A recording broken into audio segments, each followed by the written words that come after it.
Apakah kalau ta'adud atau poligami termasuk nikmat di dunia, bahagia di akhirat? Masya Allah, jemaah. Susah jawabnya jemaah. Taib. Kalau bicara ta'adud, sejatinya Allah mengatakan fankihu ma tabalakum minan nisa mathna wa thulatha wa ruba' fa in khiftum alla ta'dilu fawahidah. Jadi ta'adud itu bisa menjadi nikmat di dunia, bahagia di akhirat, dan bisa menjadi azab di dunia dan azab di akhirat. Kembali kepada siapa pelakunya dan bagaimana dia melakukannya. Ketika dia ta'adud, poligami, nikah lebih dari satu, dan dia telah mempersiapkan istri pertamanya, udah siap, rumahnya udah siap, maka dia nikah kembali dan istri keduanya juga wanita yang soleha, insya Allah nikmat. Tapi sebagian itu menikah kedua ternyata rumah pertamanya hancur. Jadi nikmat apa jadi azab? Azab. Maka kembali, ketika seorang wanita pun seperti itu sejatinya. Ketika suaminya nikah kembali, bisa jadi nikah kembalinya suami ini, nikah kedua, ketiga, keempat, yang nikmat buat dia. Ketika dia menerima, dia mengatakan, ya Allah Ustaz, kalau memang takdirnya anak harus seperti ini, anak akan bersabar, karena sejatinya kehidupan gak lama. Besok, lusa, atau bulan depan anak akan mati. Tapi harapan anak mati, Allah ridho sama anak. Umpamanya seperti itu. Ketika dia tidak menerima ta'adud suaminya, yang ada berantem tiap hari ya. Makanya sampai ada teman yang ngomong kalau mau nikah lagi tolong piring di rumah ganti. Piring seng semuanya. Jadi paling enggak ya 2-3 bulan lempar-lemparan seng seperti itu. Ketika tidak siap, maka buat teman-teman nih, ta'adud ini kalau diomongkan nikmat sekali ya. Anak kalau lihat ibu-ibu ya, ini rahasia bapak-bapak.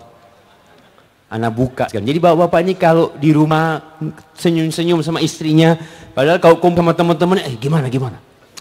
Kapan nih kita mulai ini? Masya Allah. Semua ada yang pemburu janda katanya apa? Astagfirullahaladzim. Jadi sampai rumah, maka ingat, yang ingin ta'adud, jangan meniatkan untuk berbangga. Ketika Rasul SAW menyebutkan seorang yang bekerja, orang ini bekerja, kalau tujuannya untuk riya, untuk berbangga-banggaan, kata Rasul SAW, fahuwa fi sabili syaitan, maka dia berada di jalan setan. Jadi tolong benar-benar niatnya diluruskan, memang untuk ya kebaikan dunia dan akhirat, bukan untuk berbangga-banggaan dan antum memiliki kemampuan untuk berlaku adil. Kalau tidak, kata Allah, satu. Insya Allah bahagia. Tapi kalau mampu berlaku adil, silahkan. Silahkan apa enggak silahkan ibu-ibu? Ibu-ibu enggak mungkin nyilahkan antum. Yang menyilahkan antum siapa? Allah mengatakan silahkan antum nikah gitu loh. Tapi kalau antum minta izin sama istri, ayolah saya kurang apa masa nggak dikasih izin gitu kan? Mungkin istri mengatakan kalau engkau mau nikah lagi nggak apa-apa mas. Tapi ada satu syarat. Apa syaratnya jemaah? Nanti tanya sama istrinya. Nah, tafadhol. Jadi syaratnya harus berlaku adil, mampu berlaku adil. Dan ingat sekali lagi, ada orang yang tidak mampu. Jadi antum kalau dikomporin sama teman antum, ayo antum. Antum bukan dia. Dia mungkin mampu berlaku adil. Mungkin antum nggak mampu. Ada yang tidak mampu memanage konflik. Antum tahu rumah tangga Rasul SAW. Antum pikir nggak ada konflik di sana? Itu ribut istri-istrinya. Dan Nabi SAW pernah duduk di samping Aisyah radhiyallahu ta'ala anha, datang putrinya Fatimah. Mengatakan tuh istri-istrimu yang lain tuh menuntut keadilan. Sampai seperti itu. Akhirnya Fatimah nggak bisa. Datang Zainab, itu Zainab mencaci maki Aisyah di depan Nabi SAW. Nabi itu cuma ngelihat. Ini Aisyah, itu istrinya juga. Rame ini. Setelah itu Nabi ngasih isyarat kepada Aisyah suruh jawab. Itu sama Aisyah dibantai ini Zainab. Sampai nggak bisa ngomong. Kata Nabi SAW, ini anaknya Abu Bakar Siddiq ini kayak gini. Jadi ribut di sana itu cuma. Maka tolong para suami harus siap menghadapi konflik yang ada. Bismillah, antum jalanin, semoga fid dunya hasanah wa fil akhirati hasanah wa qina azabannar. Barakallahu fikum. Fadhil Ustaz. Jazakallahu khairan Ustaz atas jawabannya. Pertanyaan kedua Ustaz. Ustaz, saya adalah seorang yang diuji dengan ketertarikan sesama jenis. Kira-kira apa yang harus saya lakukan? Apakah menikah merupakan solusi? Saya khawatir menyengsarakan istri saya kelak. Apa saya harus berterus terang dengan calon pasangan saya? Syukran. Subhanallah jemaah. Allah itu menciptakan Nabi Adam dan Hawa. Ini penyakit. Penyakit jemaah. Makanya Nabi Lut alaihissalam ketika menghadapi kaumnya, beliau itu sampai bingung. Beliau mengatakan kepada kaumnya, "Atatuna al-fahisha ma sabaqakum biha min ahadin minal alamin. Innakum lata'tuna ar-rijala syahwatan min dunin nisa bal antum qaumun tajhalun." Kalian benar-benar orang bodoh kata. Gimana kalian mendatangi itu laki-laki dan meninggalkan perempuan? Ketika orang ini diuji tadi, ada penyakit itu di dirinya. Yang pertama, dia harus minta tolong sama Allah Azza wa Jalla. Ingat dengan firman-Nya, iyyaka na'bud wa iyyaka nasta'in. Yang kedua, berlindung dari godaan setan. Sejatinya yang membisik-bisikkan ke antum itu setan. Yang ketiga, meninggalkan tempat-tempat yang membuat antum jadi tertarik. Makanya kenapa laki-laki ini nggak boleh melihat aurat laki-laki yang lain? Sama-sama laki, nggak boleh melihat auratnya. Perempuan sama perempuan nggak boleh melihat auratnya. Karena penyakit ini kadang-kadang hadir di sana jemaah. Maka antum berusaha untuk ngobatin diri antum dengan meninggalkan.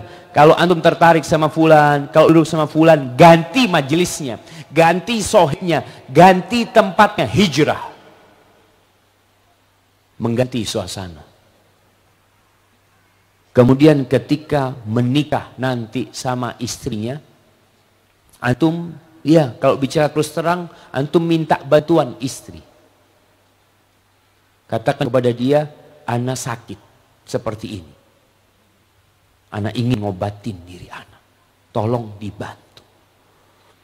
Tapi para laki-laki, kalau dia tidak niat untuk mengobatin dirinya dan tidak takut sama Allah Azza wa Jal, maka ketika dia menikah pun dia mungkin akan kembali ke hal tersebut jemaah. Karena ada yang seperti itu. Maka takutlah dengan azab Allah Subhanahu wa taala. Sejatinya setan itu zayyana lahumus syaitan. Kebodohan ini membuat manusia melihat yang buruk baik, yang baik buruk. Maka semoga Allah menyelamatkan antum dari penyakit tersebut dan membersihkan hati antum. Allahumma amin. Naam Ustaz, fadhil. Jazakallah. Pertanyaan ketiga Ustaz. Assalamualaikum warahmatullahi wabarakatuh. Ustaz, afwan saya mau bertanya namun mungkin ini di luar tema. Orang tua saya masih beragama Katolik. Beliau sudah sangat tua, sangat ingin beliau masuk agama Islam. Saat ini beliau di luar Jawa, apa yang harus saya lakukan? Karena beliau lebih sering mendengar kata tetangga.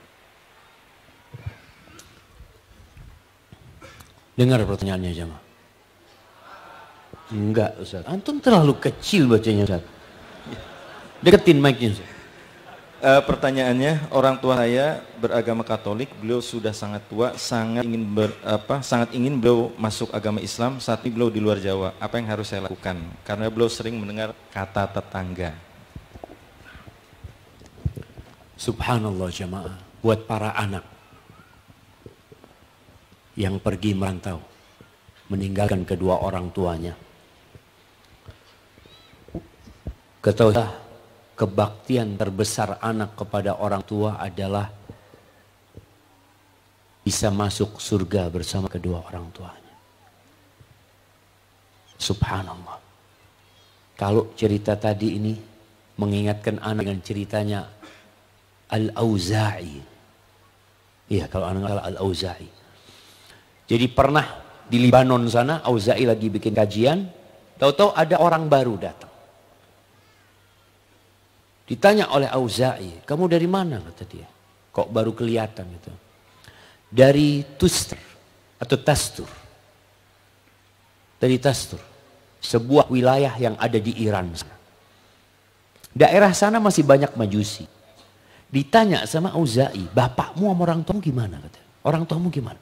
Ada bapak anak masih Majusi, kata dia. Apa kata Auza'i? Coba kamu pulang. Ini mau belajar sama Auza'i. Auza'i mengatakan, coba engkau pulang, mungkin bapakmu bisa masuk Islam di tanganmu. Sana engkau. Pulang di jamaah. Sampai kampungnya sakit bapaknya ternyata. Akhirnya ini anak merawat bapaknya. Dirawat bapaknya. Sampai suatu hari bapaknya mengatakan, nak, agamamu apa sih nak? Kata dia. Engkau kok baik banget gitu. Karena seorang muslim dapat kewajiban berbakti tidak seperti agama lain.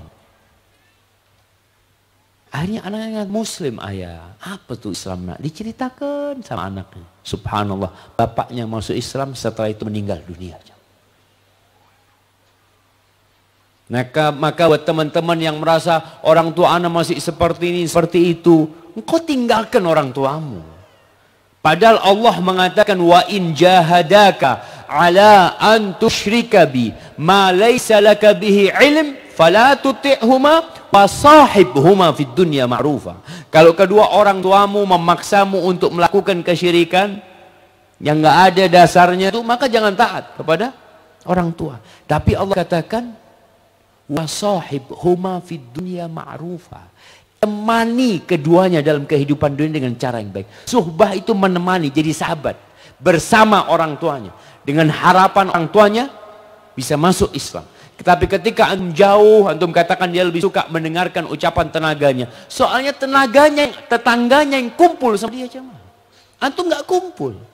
Antum sesekali telepon. Sesekali berjumpa. Sebagian setahun sekali berjumpa dengan orang tuanya. Tinggalkan tempat perantauan antum, datang ke orang tuanya, duduk berbakti sama orang tuanya. Terus berdoa semoga orang tuanya masuk Islam. Apalagi dikatakan sudah sepuh. Ustaz, kerjaan ana di sini, Ustaz, tinggalkan pekerjaan yang memberikan rizki kepadamu di Jogja, dia akan memberikan rizki kepadamu di kampung sana. Tapi kadang-kala kita nggak yakin sama Allah Jalla Jalaluhu. Ketika seorang niat berbakti kepada orang tuanya, insya Allah rizkinya dimudahkan, umurnya dipanjangkan oleh Allah. Maka buat teman-teman yang merantau, tolong kalau kondisi seperti tadi, engkau pulanglah. Pulang ke kampungmu, berbakti sama orang tua. Hadza wallahu a'lam bissawab. Pertanyaan berikutnya, Assalamualaikum Ustaz. Berulang kali saya daftar cari kerja, polisi, TNI, PNS. Kenapa kok nggak keterima-terima? Terima kasih Ustaz. Karena antum cari kerja. Berhenti cari kerja. Sekarang cari Allah Azza wa Jalla. Itu sering menggantungkan diri kepada manusia jemaah. Oh, ana punya teman, ana punya sohib, ana punya kenalan. Tapi antum lupa yang bisa memberikan pekerjaan kepada antum itu bukan teman antum, bukan sahib antum, tapi Allah Jalla Jalaluhu. Innama amruhu idza arada syai'an an yaqula lahu kun fayakun. Antum nggak yakin kalau Allah mau kasih, Allah kasih. Makanya cerita seorang syekh yang dia lihat temennya ya, sudah 3-4 bulan dia cari kerjaan nggak dapat ya. Dilihat wajahnya lesu. Tanya sama syekh ini, kau kenapa? Iya syekh, anak ini cari kerjaan, anak udah ngomong sama fulan, anak punya kenalan, ada lobby sana, tapi sampai sekarang belum ada kabar syekh kata dia. Lalu syekh ini mengatakan, kenapa engkau tidak ketuk pintu Allah Jalla Jalaluh? Coba engkau sholat malam di sepertiga malam akhir. Sholatlah engkau. Minta sama Allah. Gantungkan semuanya kepada Allah. Katakan, ya Allah, nggak ada yang bisa bantu aku kecuali engkau ya Allah. Selesai. Subhanallah. Tuh orang setelah sholat malam besoknya, dia itu naik mobil. Sama, mau cari kerjaan lagi, ngelamar sana, ngelamar sini. Ketika dia keluar dari rumahnya, di dekat rumahnya itu ada sebuah kantor. Tidak pernah dalam benak dia akan ngelamar di tempat ini. Karena nggak punya kenalan. Dia nggak punya kenalan, gimana mau masuk sana? Sedangkan selalu orang berpikir, antum nggak akan diterima kalau nggak punya lobby. Antum nggak akan diterima kalau nggak punya flu. Selalu itu ditanamkan di benak kita. Ini orang nggak pernah ke sana karena nggak punya kenalan. Tapi dalam hati kecil dia, cobalah mungkin ada lowongan di sini.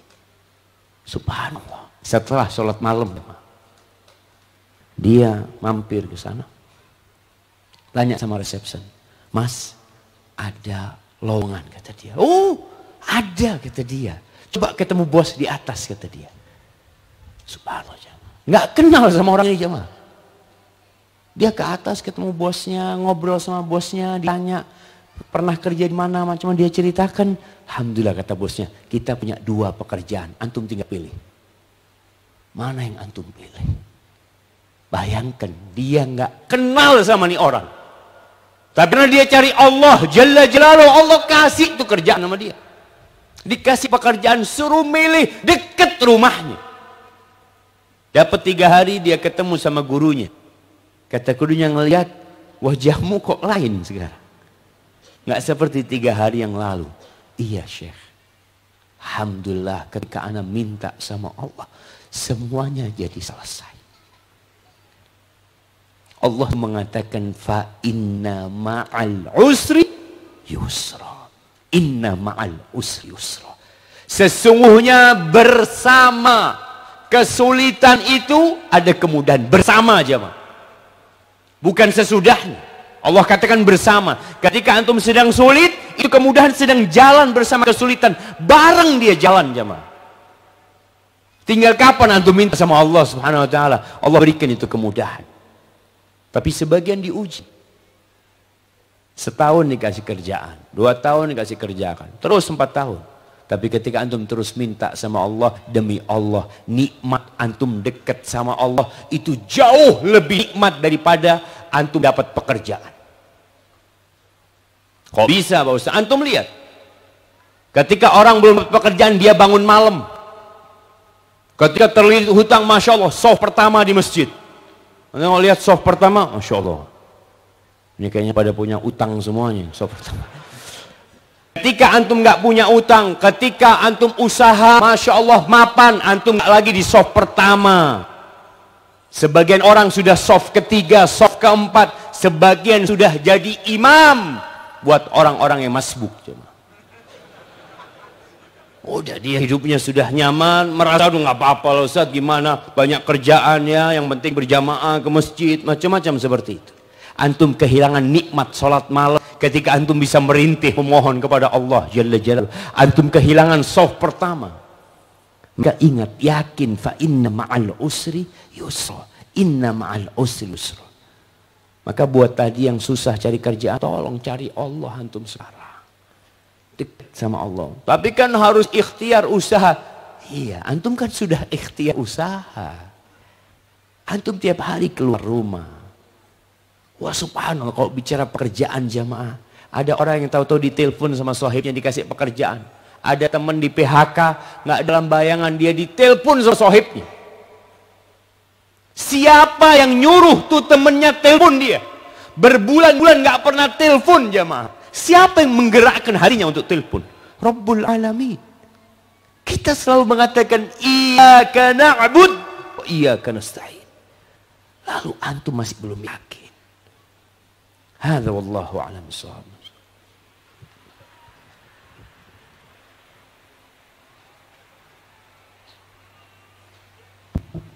Baik, pertanyaan berikutnya Ustaz.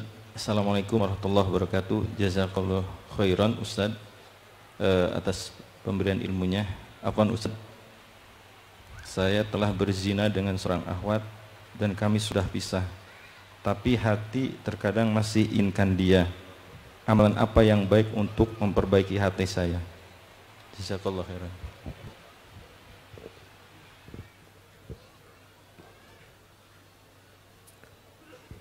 Ya Allah jemaah, semoga Allah menyelamatkan kita dari dosa zina ini jemaah. Jadi kalau bicara zina, Allah itu tidak hanya melarang zina, tapi Allah mengatakan wala taqrabuz zina, jangan dekat-dekat dengan zina. Karena kalau sudah dekat akan berzina. Sedangkan kita melihat ya kehidupan masyarakat di negeri kita ini banyak pintu-pintu zina yang memang dibuka. Contohnya, kenapa kok dipisah laki sama perempuan? Karena nggak boleh dikumpulin. Apalagi mereka yang sudah baligh akan tergoda. Tuh anak-anak SMA, laki perempuan kumpul, kuliah laki perempuan kumpul. Oh enggak Ustaz, hatinya terjaga. Siapa yang bilang? Antum coba tuh cek di Kementerian Kesehatan, di Komite Perlindungan Anak. Tahun 2013 62,7% tuh remaja melakukan seks bebas. 62,7%. Karena lingkungannya membantu mereka untuk itu. Buran kemana, tamasya kemana, berdoa nama perempuan. Maka Allah tutup celah untuk perzinaan itu jamaah. Kenapa sih laki perempuan harus sekolah bareng? Kenapa laki sama perempuan SMA, SMP harus bareng? Emangnya kalau laki perempuan bareng, oh Ustaz, IQ-nya semakin tinggi Ustaz. Jadi kalau bareng itu jawab soal semakin bagus Ustaz. Oh gitu. Di mana penelitiannya? Antum lihat tuh di Jakarta ada sekolah namanya Canisius, punya Katolik. Sejak zaman Belanda. Sejak tahun 1927 atau 30. Itu mereka dirikan sekolah khusus laki-laki. Katolik jemaah, bukan Muslim. Mereka berpikir dunia, Karena memang harus dipisahkan supaya serius sekolah. Antum kalau laki-laki sekolah sama perempuan serius nggak jemaah? Pagi, masya Allah, rambut. Kata bapaknya, kamu ini mau kemana? Kata dia. Oh, sekolah ayah. Jam 7 harus nyampe. Masya Allah. Coba laki semuanya.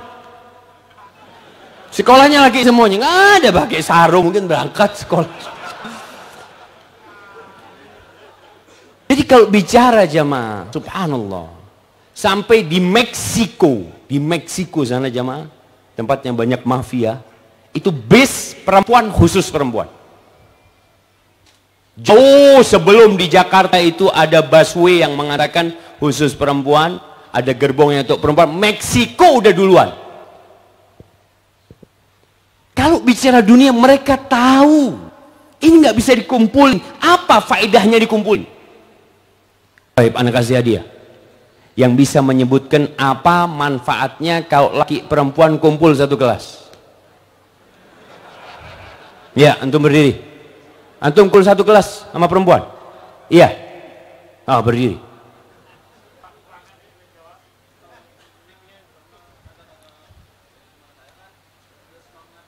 Oh biar semangat, Masya Allah.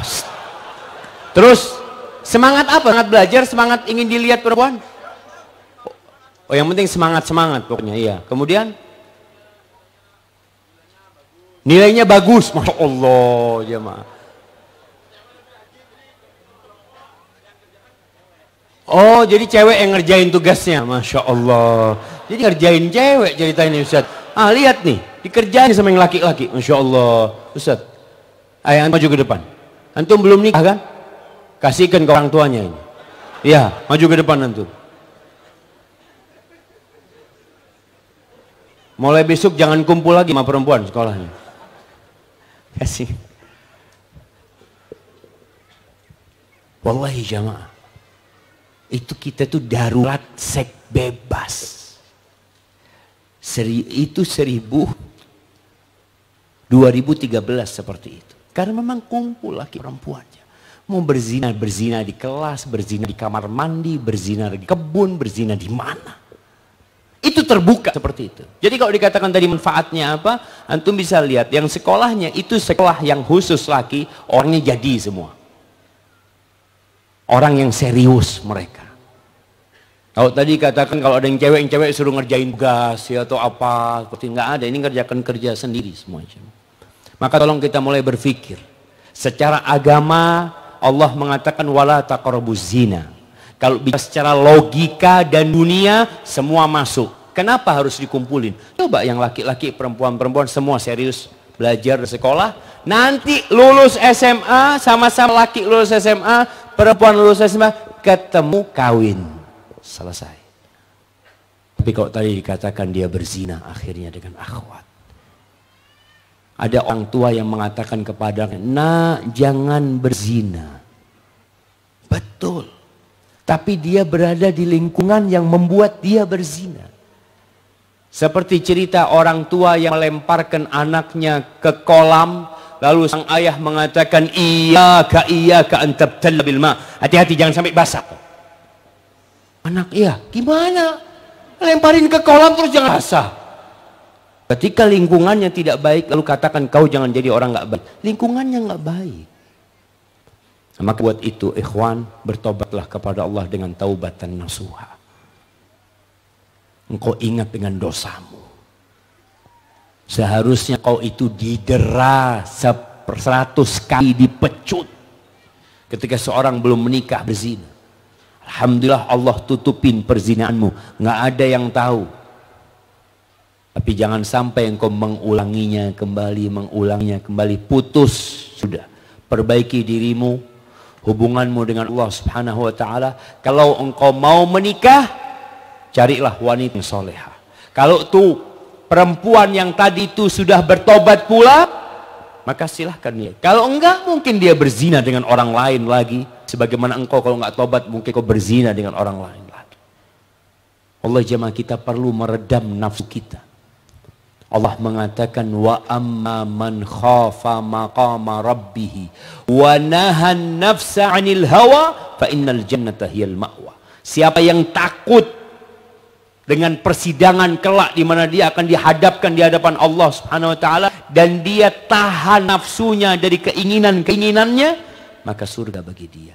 Tahan. Wallahi kenikmatan zina itu nikmatan sesaat, tapi engkau akan merasakan azab. Engkau kira orang yang berzina, berangkat ke pelacur sana, pelacur sini, merasakan kenikmatan. Wallahi sebenarnya beban dosa yang ada di hatinya itu jauh lebih dahsyat daripada kenikmatan yang dia rasakan. Na'udzubillah min dzalik. Hadza wallahu a'lam bissawab.